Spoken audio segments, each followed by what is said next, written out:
What's up, everybody? Welcome back to another edition of The Dig, a series dedicated to helping you improve profitability on your farm. I'm Aaron, and this is Colin. Let's dig in!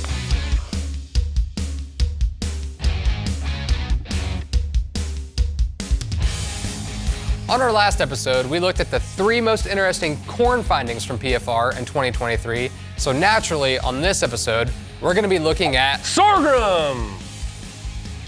It's a big negative. We're not going to talk about sorghum. We're actually going to be talking about the 3 most interesting soybean findings from 2023. I totally knew that. Yeah. There's no doubt in my mind. No doubt in my mind. What do you say we get started? Let's dig in. Yeah, let's dig in. All right. Number 1, talc replacement study.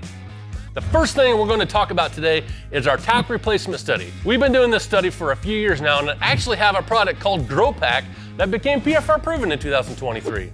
You'll notice that any of the products we've tested this past year gave us a positive ROI in the multi-location data. However, we did have one instance where we had a negative ROI with the product, and that was in Southern Illinois. Stride Bio didn't work well for us down there this year, but for the most part, we had very consistent returns with these 3 products this year. It'll be interesting to see if Stride Bio continues to give us major returns in Minnesota and Kentucky as we continue testing in the future.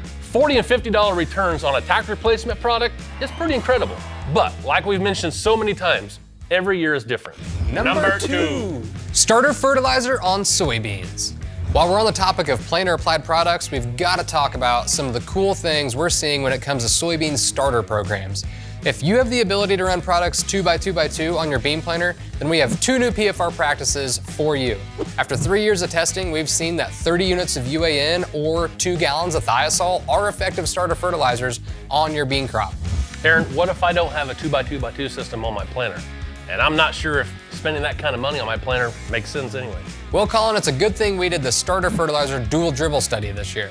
We understand that putting conceal or similar kind of 2x2x2 system on your 15-inch bean planter would be pretty costly. So we looked at dribble tubes coming out of the back, as they are a fraction of the price as a lot of these 2x2x2 systems. So far, after 1 year of data, it appears that they can be an effective way to get some starter out there for your beans. Here in Indiana, we had a positive return on all of the products that we tried. However, in the Delta, nothing really gave us a positive ROI. Also, notice how consistent the 30 units of UAN was. Every other site had a good response to that, and also the thiazole was pretty darn consistent.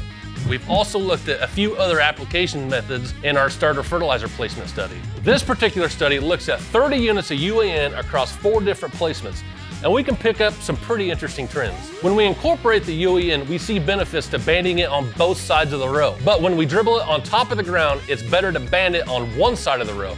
You might be thinking to yourself, why is that? Well, our best guess is that in situations where we are putting small quantities of liquid on top of the ground, like 10 gallons here, the larger concentration of one side helps to reduce the amount of volatilization. Number 3, stress mitigation. We've talked about a lot of things revolving around planting so far, so let's switch gears and look at something in season. We all know that our crops go through stresses every year. Now, what kind of stress they go through, that varies season to season, it seems like. We implemented our stress mitigation study 3 years ago to see if there were things that we could be doing to help mitigate the effect those stresses had on yield. As you can imagine, Mother Nature isn't the most predictable, so we had to come up with a way to consistently stress the beans, and FlexStar herbicide was our stressor of choice. So after 3 years, we have 3 products that are now PFR proven to help mitigate stress. Exceed Nano Brown Sugar, Stem Tide, and Value Pack have not only performed well in the multi-location data, but also have been pretty consistent from site to site as well. So you'll notice that outside of a few instances, these products have performed well across our various locations. After 2 years, apple cider vinegar is looking like a pretty effective product as well, and we're excited to see what the 3rd year brings for that. I think that pretty well covers our top 3 interesting soybean findings from PFR in 2023. Be sure to dive into those PFR books and see what studies you find most interesting. And as always, don't forget to like and subscribe and hit that little bell icon so you get notified whenever a new episode comes out. And we will see you again on another episode of The Dig. The Dig. The Dig.